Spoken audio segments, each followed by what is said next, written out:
Okay, so let's talk about working with VMware ESXi. Now, if you remember from our previous video, I went ahead and installed ESXi, and using DHCP, it came up with this address for me, 10.10.66.50.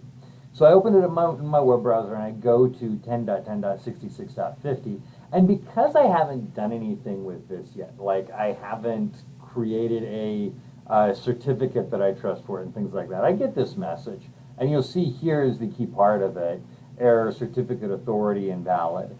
It's got a basically ESXi generates a self-signed certificate, and my system does not recognize that. Now, ideally, I would go through and I would fix that by giving it a certificate that I actually do trust. Issue one from probably my own certificate authority. If I am running a CA within my network, would probably be the cheapest and easiest way to do it. But for the moment, I'm not going to worry about that. I'm going to go ahead and click Advanced, and I'm going to say to proceed to the ESXi system. All right, so this is where we're at, VMware ESXi. I'm going to log in as root, and my password, let me see if I type in my password correctly, and we'll log in. No, I don't want to join the improvement program. Okay, so now, I want you to remember this is managing just this one ESXi host. And while you can do that, it's really designed to be managed through vCenter server or something like that. So I'm going to go ahead and close my two notifications here because I don't care that much. But I do want to show you a few things here. And then a little bit later on, we'll do some videos on vCenter server. One thing to bear in mind is if this does lose connectivity to the vCenter server, you can always come back into ESXi directly and try to work with it. So you'll see right here, get vCenter server. It's really, yeah, that's what it wants you to do. We can see our CPU usage, we can see our memory and our storage usage. Here we can create and or register a VM. We can shut down or reboot the host. We can refresh. This shows us some of our hardware, this shows us some of our configuration and our system information. As I scroll down, here's my performance summary for the last hour, and then here are recent tasks. So refresh network system, update options, auto start, power on, all of these completed successfully. Now this is my host. I can also come over here to manage, and this is where I can manage my system, and I can do some specific settings or advanced settings. The auto start, swap, time and date. I can look at my hardware and manage some of my devices. My licensing, I can manage licensing, packages, services, and security and users. So all of this is managing my individual host, and then this will allow me to monitor performance, hardware, events, tasks. And I know I'm going through this really, really quickly, but remember the idea is not necessarily that we're going to be managing from ESXi. We're going to ideally be managing from vCenter server. Okay, here we have our virtual machines, and we can create or register a VM. If we have a VM, then we can access its console, power on, power off, suspend the VM. This shows us our storage configuration and our data store. It's non-SSD. I don't have SSD drives here in this device. 756 gigabytes is our capacity. This is what we have provisioned. This is what we have free.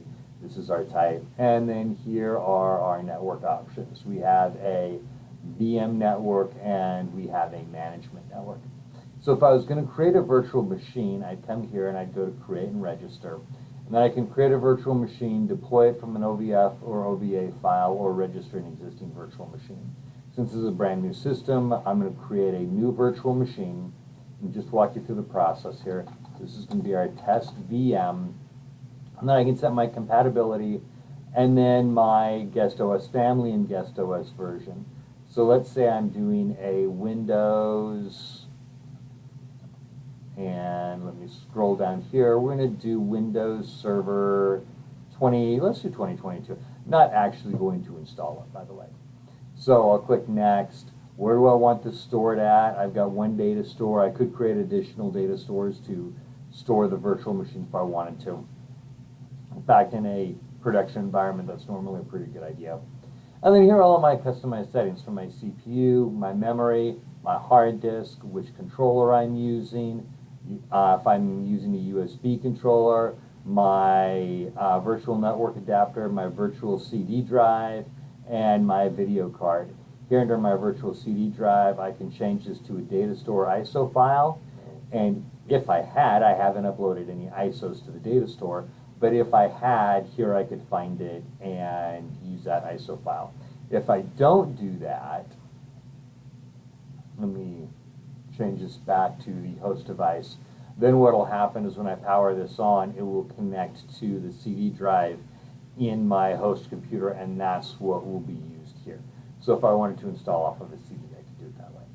I'm going to click Next, and this gives us our overview of all of our hardware, and we click Finish.